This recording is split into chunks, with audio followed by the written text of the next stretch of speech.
za one s kojima će rezonirati. Dakle, možete odahnuti jer ste na drugoj obali.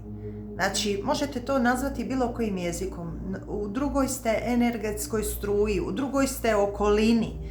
Prijašnja okolina je bila jako destruktivna i vidim da su bile uperene strelice prema vama.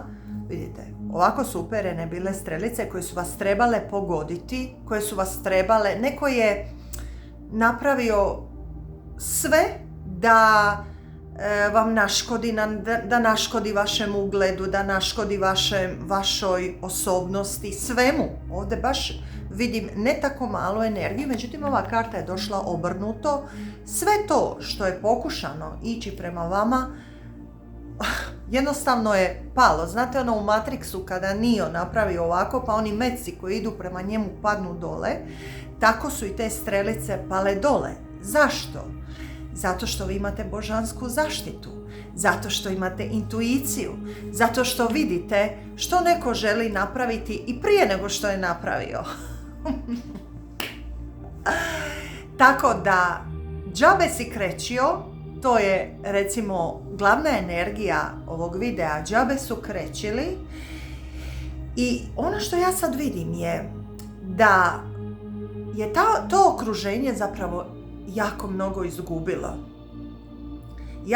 izgubilo, jer vi u svako okruženje, izlazite ovdje kao kraljica štapova, vi u svako okruženje donosite energiju, transformaciju negativne u pozitivnu energiju, donosite blagostanje, donosite zaštitu.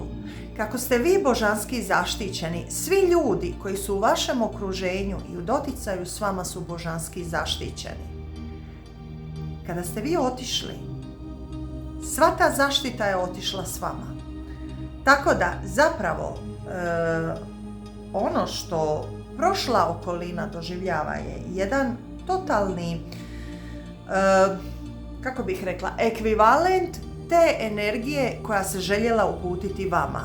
Ta energija se vratila nazad, a vi doživljavate totalni procvat, blagostanje, obilje, emotivno ispunjenje. Naprosto vas je to samo još boostalo vas je da još više i brže postignete ono što je zapravo božanstvo, Bog presudio da vi primite.